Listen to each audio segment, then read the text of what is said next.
All right, y'all. Welcome back. Cover Two Podcast, formerly known as Four Quarter Sportscast. Got my boy ATL AG with me today, man. Talk some Falcons football. As y'all can see by the title.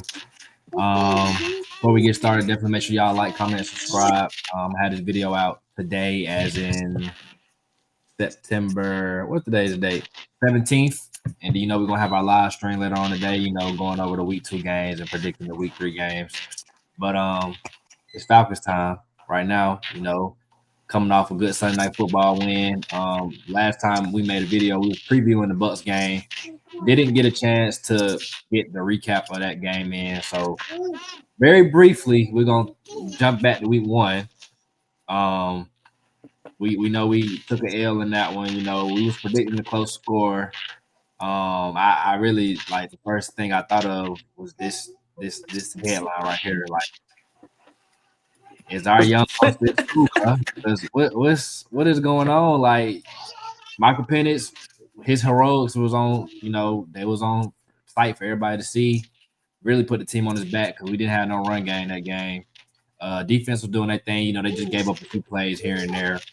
But even still, Penix still got us a position, and young way cool, can't make the kick. And that essentially ended the game right there, So what's your quick thoughts on that week 1 game, now we going back and looking on it? Quick thoughts. As you said, it was a lot of good that came out of a loss. So to say, you lost the game, but you did see a lot of good things with a team that rested their starters for the preseason and made sure that they were preserved for the 18 game season that we have coming ahead. Um, we have a smart coaching staff when it comes to personnel. Um the rotations were definitely there. I didn't see enough of Pierce in the first game, but I definitely saw enough of him last game to uh, to be sufficed. Um, Another point that I was going to make was that the running game was non-existent, so we had to see that. And as to my next point for the next game, that showed up as well. Yeah, running game was non-existent. I think that like if you look at the stats, really Atlanta did everything to win that game. Like, we really outplayed them. You outgained them in total yards. Uh, Turnover differential was the same. More first downs. We did have more penalties that game. You want to keep that up, but the third down pretty kind of even. Fourth down, we was 3 or 4 on fourth down. I mean, time of possession, we held the ball longer. It was really just Baker's heroics, man. That's all. You just gotta tip your hat. Young Way Cool got to come in. Obviously, we know now that he might be pretty much done. But yeah, like you said, it was an encouraging game. Like, I don't think we played bad at all. Like you said, it's going to be the first game when pretty much your starters didn't play. It was a tough loss, but every time we play Tampa Bay, it's cinema, bro. I swear. Like, NFL gonna have to do something. We're gonna have to flex these games to prime time every time we play them. Because, Mhm. and speaking of prime time, Falcons had a chance to get right in week 2. Sunday night football against Minnesota. And as y'all can see, man, honestly, that felt like a domination type of game to me. Like, I had it not been for the red zone, I honestly think the game could have really got out of hand for real. But John Robinson had 143 rushing yards. I believe Tyler had about 60, He had like 83, I think. 83, or somewhere around there. The passing game was really like pretty much shut down. I think the game plan really was just come in and run the ball. But the defense, I believe we forced like 3 turnovers. McCarthy had 2 picks. He had a fumble, and then they special teams turned the ball over as well at the end. And then we had 6 sacks this game. Yes, you heard that correctly. The Falcons had 6 sacks in one game. Eh. Um, yeah. So, what was your reaction from this game? So I mean, just to kick it off with the reaction, I really feel like the Falcons took advantage of the fact that they needed to run the ball early. Um, you can almost tell from the first play though that Bijan was gonna have success running the ball all night because he's not getting tackled by the first man, and God forbid the second man's coming off a block and doesn't have his balance because he's gonna fall right down to the ground. Um, Bijan was definitely what he is as a player on Sunday night. He it seems like when he's not effective in the run game, he's effective in the pass game. But when he's effective in the pass game, he's not effective in the run game. I think that'll even out as the season goes along. But at the same time, like it's still production from a player that's on the field. They're not just out there wasting space. Um, the offense, like we said, we stalled too many times in the red zone. It was supposed to be a blowout. Like this game was not supposed to be close. It was supposed to be the welcome to the league, JJ McCarthy game, which it was semi, because I give him the things that we did on defense. We definitely welcome to the league, put him on the ground 6 times. But you want to come into the game um, with the intent to score touchdowns and not score field goals. Like the game was a good showing for Parker Romo. Nice tryout for Parker Romo as far as game reps and being able to consistently kick and kick from different sides of the field and different distances. Um, like 5 for 5, you can't ask for that from anybody else. Like I guarantee Young would have probably missed at least 2 of those kicks, and we would have been mad because it would have been a close game. You know what I'm saying? So um, I think all in all, it was a great game. I'm a defensive fanatic, so I was off the couch the whole time. Like glad that the defense was holding it down because I was watching the offense stall out every time. Yeah, that's how I was because like a lot of folks would say that type of game is a boring game to look at, but really for me, it's like for us to not see that type of showing on defense a lot, bro. Like I wasn't bored at all. Like of Right, course you would want the offense to complement that side, which to an extent they kind of were. It's just like they was bogging down in the red zone, really. right, But right. like you said, for first to go back to the kicker, like for the way the week 1 game ended, for him to come in after that game and then assure you with like 5 for 5, like you said, from different distances, like that last one he made from about 54, 55, like that was a needed kick. And it was kind of Mhm. like the nail in the coffin almost up to a touch. So it's like I think he pretty much got the job, if you ask Yep, me. I, yep. I, I would roll with him. I wouldn't like assure him off rip right now. But like we can still like elevate him from the practice squad a few more weeks without having to officially put him on the 53. Yep. So I would let him kick next game and the game after that, and keep letting him see how you looking. Of course, you don't expect him to make every kick, but like, can you make the ones you're supposed to make? Can you just make the extra point, please? All right, just make the ones you're supposed to make. Like, cool, You Mister. need to know your for sure distance from 40 and in. Yeah, we need to know them money for sure. Now, Yeah. when we start backing up further and further, I can understand a little bit, but like you said with the defense, bro, that was a rookie takeover. Like you had first round pick Jalen Walker record his first sack, James Pierce Jr. record his first sack, Billy Bowman would get his first pick, and Xavier Watson get his first pick. Like for that all to happen in the same game is, I don't think people really realize how crazy that is for real. Yeah. I mean, not only that, but like you got to think about it too. Brandon Dorless didn't get to play like that last year. Ruka Roro didn't get to play like that last year. They got you sacks. Leonard Floyd walked in the door too this season. He got you a sack. The defense and all, like it just made it even more impactful that the rookies, the first round, the the second, the third, and all the way to the seventh, have made production. Except for Jake Nelson, of course, he's hurt. But there's always there's always that little speculation of how soon will we see the production from these picks that we just invested our money in or our future picks into. Like the people that were talking stuff about, like, oh, why are we doing this? Why are we going back into the first round and getting another pass rusher? We already got Jalen Walker. That should be enough.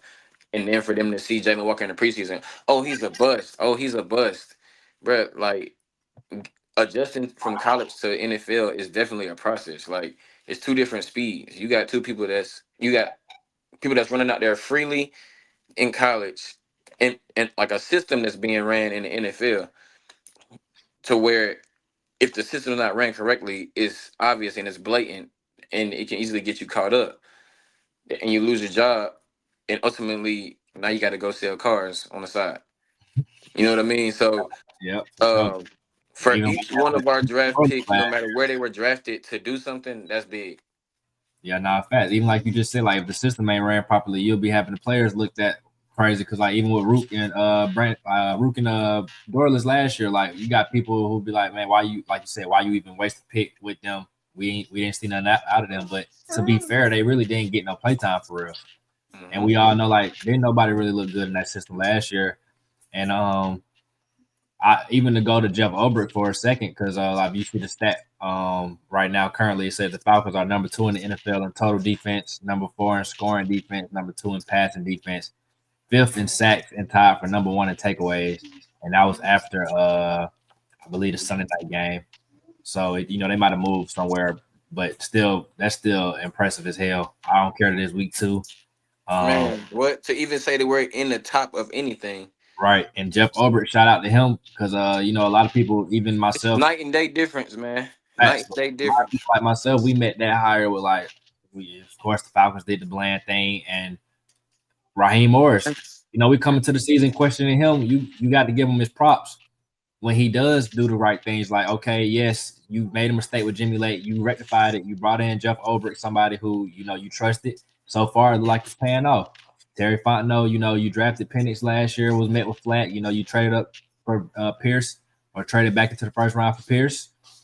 So far, it's looking good. Like when these people that criticize the coach and the GM, like we can all be critical For of them. everything. Yeah, but it's like give them that credit when the stuff they do actually does make sense or it works out. Yep. Yep. So I feel like that's good. Hopefully they can keep it up because it's like every stat I'm seeing right now, our defense is like advanced metrics, all that is up there. We got Unfortunately, four. We got four rookies, like the rookie splash play rankings. We got four rookies in the top 25. yeah, I saw that graphic as well. So I think is this it right here? Oh, literally, Yep. right? You just said that. So you all see Xavier Watts at 24. That's how y'all know. Hey, Jizzle ain't capping. 21 at Billy Bowman, 15 Jalen Walker, and then you all the way at number 1, James Pierce Jr. at 20. I think James Pierce Jr. probably Why going. did we trade to get him? James Pierce Jr. might win Defensive Rookie of the Year, bro. If he keep this pace up for real. Man, all he has to do is play and keep playing and keep playing. He's gonna get better. Like his counter, like he has that counter rush to where it's like, okay, I'm going this way, but you can't catch me going this way. I'm already running my 4-4 speed around the edge every single time. And the play that he got his sack on when he got the twist is him and Doyless ran the perfect pick to where he knifed all the way back around and was able to get there.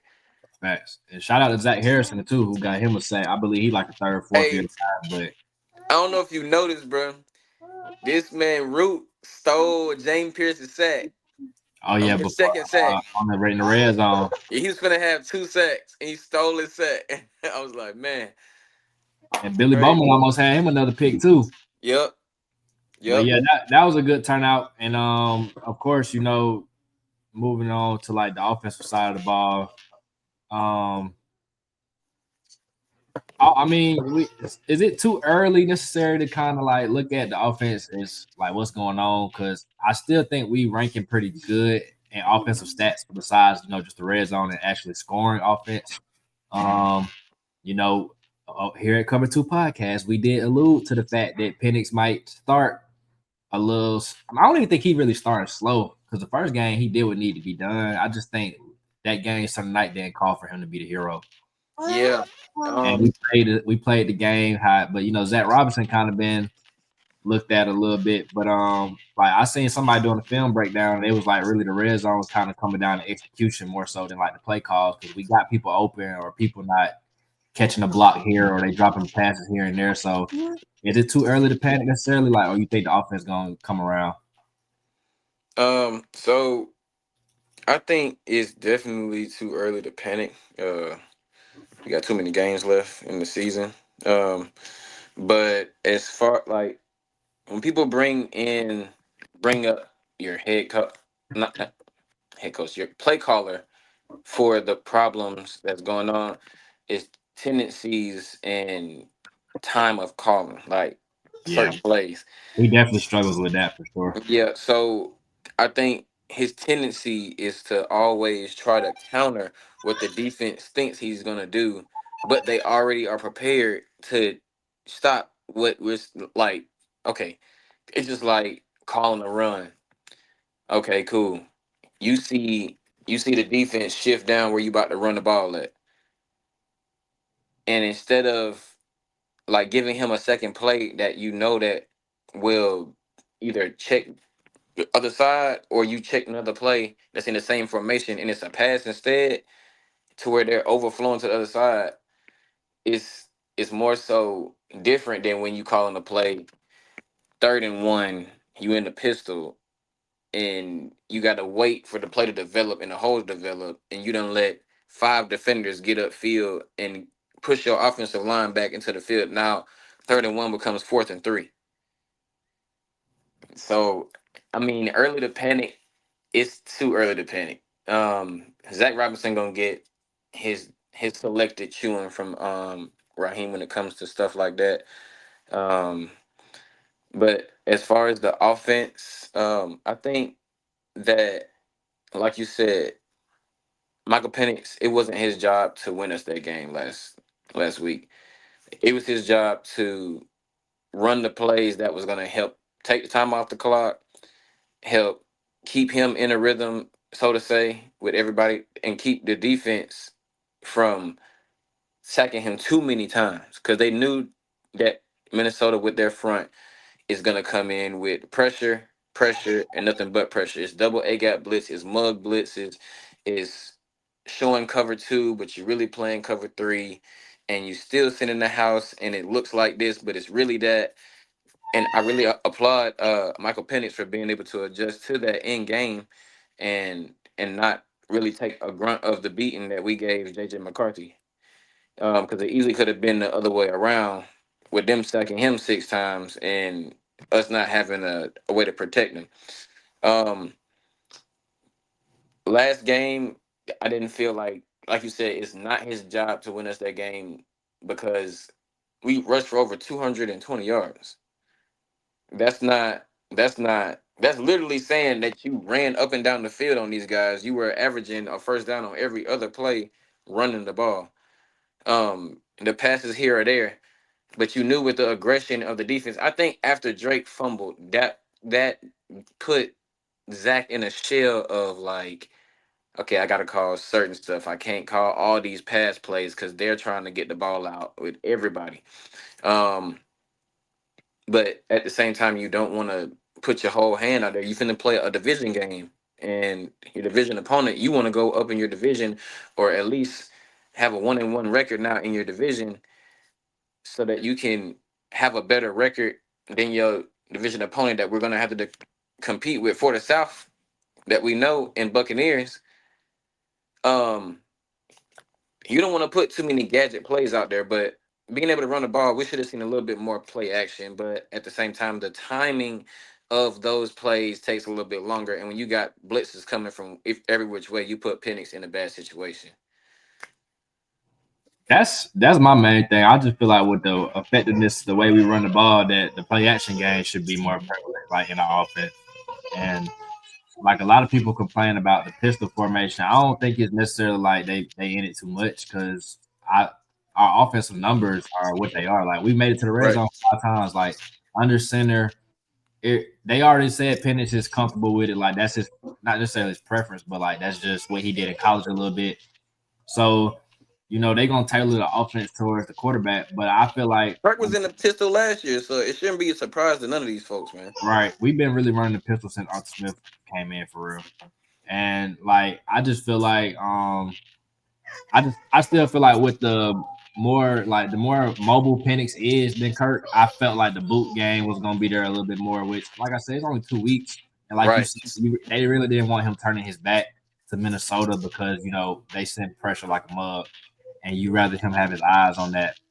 So The I boy released the ball too fast for anybody to really just off the rip sack him for real. right.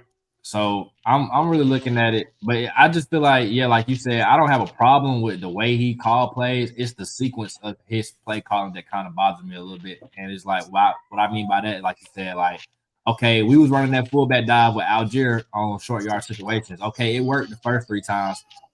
Fourth time, you just try to run it to the left. I mean to the other side, but it doesn't work. Like, of course, because they didn't seen it about 3, 4 times. Like, why Yep. not run a play action off of it, or like fake it to him and toss it out to Bijan? Like, Yep. you have like as a coordinator, like you have to make the same formation look the same. Mm-hmm. Be able to run about 3 different looks off of that, so it all looks the same to the defense, but like it's not the same play. But I don't think Zach Robinson really does a good job with that. Now, I've seen film breakdowns where it is people open and it is execution. Like I said, it's only the third game coming up. We didn't play stars in the preseason. Whether you I'm not a preseason guy, but I'm not oblivious to the fact that the I'm live. slowly becoming that guy. I mean, not really, because I just feel like the preseason, the live reps, not really going like the Bengals play. They started off preseason. They started off slow the first Joe game. Burrow is injured. Yeah, so it's like it's Can't just stop an in-game injury in the preseason.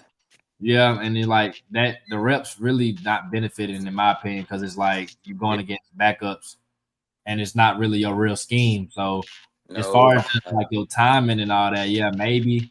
I just feel like the offense kind of like starting off a little slow right now because Drake and Darnell kind of a little banged up. Yeah. And that last game was like you said, I can't really complain. You got 200 rushing yards, like bro, that's not bad offense. Like you can't tell me the offense struggled. We just struggled in the red zone. It's different. Right. If literally we It score wasn't a problem of getting down the field or getting right, there. We if just we had to score one more punch it in the touchdown, end zone. Yeah. we have damn near 30 points. Let We alone scored we we score two scored touchdowns on touchdowns. every single one of our drives. We got 30, 40 points. Right. So like in total offense right now, we're 10th in the league. Passing offense, we are 20th in the league. Rushing offense, we're fourth in the league. But when you go down to scoring offense, we're at 21st right now. So in the red zone offense, we are all the way Put down. points on the board. Third down offense, we at 19th. So yeah, I expect those numbers to balance themselves out pretty soon. Um, but yeah, looking ahead to Carolina, that's the next game for Atlanta at Carolina. Carolina's 0-2. Week 1, I believe they lost to Carolina lost to week 1. Jaguars. Yeah, the Jags. I mean, I don't keep up with Carolina, bro. Carolina is ass. I'm sorry. Like I'm Yeah. looking at this game because like I've been thinking about that last game last season. Carolina was talking so much, you know. Yeah. I'm just ready to pull out the belt, man. But I do feel like this is got all the meanings of a trap game, and the reason I say that is because the Falcons that we know, that we hoping that this team is not, They're gonna is look at that 0-2 and be like, we yeah, ain't gotta do nothing. they're gonna come off a big win. They're gonna be feeling themselves. And they're gonna come into this 1 o'clock game in Carolina, like, okay, this is 0-2. But you can't look at this game like that. And if you do, you're gonna be, if we lose this game, everything we did last week is all just down the For drain. nothing. For nothing. So I think this game right here is a get right game as far as for the passing game, in my opinion. I think this could be the game where Penix potentially, him and his receivers, they hook up on a few things. Where's the microwave? Also, this is a coaching game, in my opinion. Like, if we got the right leadership as far as Raheem, Ulbrich, Zach Robinson, Marquise Williams, special team coach, they will emphasize to the team that this is not like we're not coming here to play around. This is a division game, division opponent, so we know it's going to be close. It should be a blowout, in my opinion, but the way the offense kind of been, a little up and down, I wouldn't say quite yet, but I still say we should win pretty handily. Like, I think we should dominate this game, in my opinion. I don't think Carolina is a good team. I don't think Bryce Young is they answer, in my opinion. Uh, Yeah. we can't stop the run. So it very well could be the same recipe last week was. I'm not mad at that. But I would like to see the offense, the passing game get a little bit going, in my opinion. Okay. All right. Well, yeah. Looking forward to this week coming up. I mean, I think. overall, playing Carolina is always a trap game because they're always just either so bad or like actually something to look at. But they're not. They're not. They haven't been that opposing threat of a rival in so long, to the point where it's like I think that bleeds over into the players sometimes. Like, oh, we ain't worry about them. We beat them every time. No, go in here with the belt out already when you walk in the stadium, because like the fact that Carolina is bad the way they are bad and New Orleans is bad the way they are bad, we have to continue to play them to make them that bad. Um, Adding those division wins matters because we're chasing Tampa Bay at this point until we play them again. And then we're still chasing them because we got to hope that one of these teams in the division can be most division enough to beat them, or somebody from outside of the division that we beats them. So Texas ain't give us no help. yeah, yeah, They they, they could have gave us plenty of help, but they squandered away opportunity. And if we looking at Carolina and New Orleans for help right about now, the way they looking, I don't think so. yeah, Like you said, it ain't gonna happen. that should be 4 wins for us though. In the Yep. same light, like we should have 4 wins racked up, and we, like we said, we still got one with Tampa Bay, and Tampa Bay not just gonna go undefeated the rest of the season. They got some tough games coming up, but the ones that we have, because we still got a little stretch. Still Yep. got Jaden Daniels a little banged up. We don't know what he'll be looking like. We got Josh Allen coming in here. San Fran, we don't know what Brock Purdy's looking like, but we still got a little stretch. So these games like this, you got to pick a win where you can get them. We already stole one in Minnesota, even though I don't think Minnesota's going to be as good as everybody kind of hyping them to be, but still, Right. still a great team, still a great coaching staff. But bro, Carolina 0-2, bro. Just don't do nothing crazy. Like, it's no reason why Carolina should beat us. They are not a better team than us. They're not better at anything than us, really.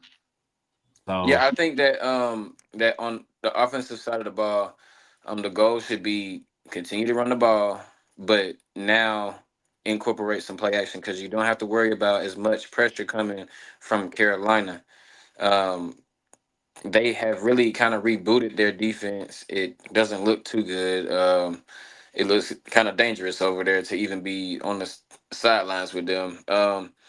The the goal should be to just work the offense, let the offense develop, and let the run plays develop, but mix in the play action. When it's supposed to be a straight pass, let it be a play action to give them the illusion. Hey, they want to run the ball on us all game, and use that success to score points, score touchdowns this game. Like, I don't mind a mixture if it's completely like that, if it's necessary. Shoot, I want to see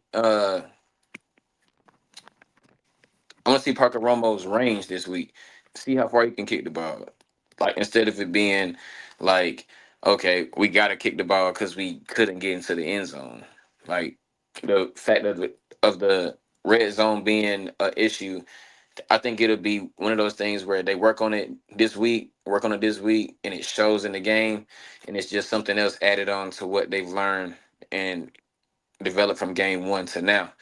Um, on defense, I think you definitely gotta heat up Bryce Young, but you also gotta make sure that Bryce Young is flustered, and I mean just flustered the whole game. Like, give him no chance. James Pierce Jr. on one edge, Jalen Walker on the other edge, and you make him Devine Diablo get back there and spy him if he need to. Like, on the spy plays, use your boy Jalen. Jalen can go back to linebacker. He actually played some linebacker for us in the first game. So I don't know. It's just different things that we gotta use, but not put everything out there at the same time because you don't want people with everything that you got in their hands the next week before they play. right, yeah, I agree. Like they definitely gonna have to. I mean, they gonna work on it though. Like they know the red zone is a point of emphasis right now. Like we alluded to, we really don't have no problem moving the ball up and down the field. It's just when you get to that point. But like you said, we have to kick a 50-yard field goal because we started out around the 30, 40-yard line, then getting in the red zone and kicking a 30-yard field goal. Like not really what we want. At that point we just should be kicking extra points. Yep. But like you said, Bryce Young definitely and Carolina is out. Their starting guard, and starting center are out this game. So Ooh, another O line that everybody NT gotta eat. Farouk Hey, you better Dorley. bring your old line when you play us, because if you don't, everybody finna eat. Yeah, it should be another game where everybody should eat for sure. Like Bryce Young doesn't really deal well with pressure. We already know he's a shorter quarterback, so that interior pressure gonna be key, like getting him off his spot. But same thing with Baker we saw in week one. If you get him off his spot, we gotta be right with our rushing And lanes. We gotta rush in your contain. lanes. Rush Yeah, in your lanes. we can't let them make the off script plays. That's really the only way they really can win this game for real. Like I don't see them just straight up playing their strategy, playing our strategy, and we lose. I just feel like us not doing what we need to do is the only way. We know we'll probably be without AJ this game. Yep. Um, I don't know. I don't think he's gonna be back to after the bye week. To be honest, which is a tough blow against Washington. Not, I don't really see it with Carolina. Like I don't give Ted McMillan that much respect quite yet. But Yeah. I think we'll probably see more zone, less man, due to our best man cornerback being out. Uh, But just looking at these stats, Carolina really don't really look like they excelling in anything. They pass offense is 13th right now. Um, like they rushing offenses all the way at they so low. Oh, they at 27. They only getting 81 yards a game on the ground. Uh, We specialize in stopping the run, and we specialize in getting to the quarterback. We specialize in turning the ball over, and we specialize in running the ball. I mean, all the arrows is pointing towards us, so we just got to keep the arrows pointing towards us. In a sense, just get all this stuff done that we know we got to get done, man. We can't come in here lollygagging and tiptoeing around these boys. We got to walk on the trap and take over your trap, yeah, straight they like that. 16th, 16 I'm gonna point. be in that. I'm gonna be in the building, man. So I gotta. Hey, man, I ain't driving 3 4 hours to go out there and just, you know what I'm saying, watch y'all just give it away. Yeah, not the Carolina. But we definitely got something to play for because it definitely left a sour taste in our mouth the last time we saw them. So if anything, they should be motivated, well motivated, to, get back. And then wrapping it up with this NFC South landscape through 2 weeks, going into week three, like we already alluded to, Tampa Bay 2-0. Two come from behind wins. Uh, I feel like early on, like a stat I really like to look at is always that point differential. If you see Atlanta is plus 13, Tampa Bay only plus 4, so that just lets you know like they've been in two close ones, and I mean we had a close one, but we pretty much put that belt on Minnesota. So Mm-hmm. and then you got the bottom dwellers, the Saints and the Panthers, all the -12 and -21. And surprisingly, Carolina really damn near been worse than the Saints. Yep. Honest. Um, Now the Saints have dropped 2 home games. This is Carolina's home opener this week, so it's gonna be extra juice in the building. Uh, but what you looking at when you're looking at the NFC South right now? Is things going as well? Obviously not going as planned with us being second, but I feel like things is it's a 2-team race. We knew this already. Yeah. So I knew it was a two-team race. We knew it was a two-team race. They knew it was a two-team race, but they also just forgot like Young Way Cool Leg or something like that day. Something, because it was just like, but we going to overtime. You know, Michael Penix is on it, and you know the defense just needs that one more drive to get them off the field. Like, it wasn't a bad game. I am looking forward to seeing how it finishes though, because they, like I said, they got some tough games coming up. But at the same time, we gotta beat somebody that they lose to, so that we can even up some way somehow in the tiebreaker. Because if we can win a division, which we can, we just have to lock in that home game for the playoffs, man. Yeah, they got the Jets coming up next, so yeah, we probably ain't Just the getting Bills out. Yeah, they ain't getting. We ain't we getting ain't no help no getting time Jets up soon. there. That'll be their home. Unless Tyrod just go crazy or something. I'm not banking on it. I ain't Mm, either, but I'm just saying. They do have an interesting 4 game stretch. After that, they got a game against Philly, then they have a game on the road against Seattle. home game against 49ers and then a road game against Detroit. That's like a night game. And They with might have a little skid they coming. still got Buffalo and the Rams on the schedule as well. So it'll be chances for us to, get over them, overtake them. We just got to handle our business. It's too early to kind of be looking at everybody else food. We Yeah, already know from last year we don't want to have to be in that position. We rather just be where we control what we can control. We control our own right. destiny, and that starts, Sunday in Carolina. Um, so yeah, man. Hopefully we get that dub. We got to give a score prediction before we get out of here. Um, Falcons currently what 3.5 point favorites. I definitely gonna say we cover that spread, but I'm just trying to see how respectful I want to be to Carolina. I really don't. I really don't feel like this game should be close though, bro. So I'm gonna go with I'm gonna say with offense. Offense. I'm gonna say we get in the end zone 3 times this game minimum. That's my Mm, one right there, and I'm gonna say Parker Roma probably add like 2 field goals. That's 27 right there. That's on a light day. I think 27 should be the mark. I'm gonna say 27-10. I'm gonna give Carolina a touchdown. I'm gonna say 27-13. I'm gonna give them 2 field goals and a touchdown. 27-13. okay, man. I don't. Uh, I don't think it's right to even disrespect the way this offense finna explode on their defense, man. I'm gonna go. I go 31, 31-13. So belt. 31-13. We got to bring the belts out. I'm talking about like every single belt, the Louis belt, the Gucci belt, the Walmart belt, the Target belt. But we need the Marshall belts and the Home Depot belts. Shoot, I might even bring the Tool belt. You feel what I'm saying? So Yeah, yeah, we definitely gonna go straight 31-13. yeah. I'm digging that. I'm gonna say the defense continue what they usual. I'm gonna say a couple turnovers, couple sacks. We get one pick six. One pick six, man. Oh, One pick six this game. I think for sure. I think for sure one pick six game because it's gonna be one play where Bryce Young is getting flustered out the pocket, bro. He just gonna throw it up, hoping that the receiver that he is throwing the ball to is able to get the ball, and Xavier Watts or Billy Bowman or Jesse Bates. Hello, Jesse Bates. Where you at, my boy? Wake up. yeah. Just basically, his first one coming pretty soon. Like Yeah. So it ain't too long before you start seeing the veterans start to get going in the defense too now.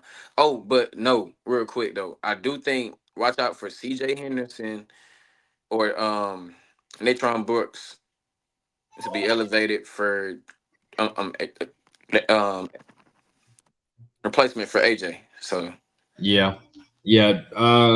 We'll see what they do there. I know in game they had brought D in outside. I don't know how confident they feel with that. yeah, I'm Raheem already said it in the interview. It's gonna be a competition. okay. Yeah, that's what Clark I. Phillips as well. Clark Phillips as well, and I Clark been wonder hurt a about little that. bit. Man, I don't even know if he's still hurt or they just marking him inactive. But we'll see. I I'm I'm not concerned quite yet, but it's not optimal having your top corner out. But let's. I trust Obrick to scheme up knowing it already. Because Yeah. honestly, I thought when he went out last week, I'm like, yeah, this was the part where this game finna flip on his head. Just Yeah, exactly. And seeing Jefferson catch the ball, I was just like, "Oh, here we go, here we right, go but again." that didn't end up being the case. So we'll have to see. Like you said, it's a next man up mentality, and when he get back, we'll have him back. Hopefully, we'll get him back for that Buffalo game, if not the Washington game. But we both got our predictions, bro. We predicted belt. Y'all folks drop y'all prediction down in the comment. Make sure y'all like the video, subscribe to the channel, man. Hopefully next time we reviewing this game and talking about the Washington game. We'll be 2-1 at that point, looking to go 3-1. Jets, please come on, Jets, come on, Tyrod. We need some help. Put an upset, man. Put an upset, man. What a Any upset, any bro. given week, man. Any given week for sure. But yeah, man. We'll have a live stream later on today with the week 2 recap, week 3 predictions. Yeah, appreciate y'all for tuning in, man. Rise up. Appreciate you, boy. Yes, sir.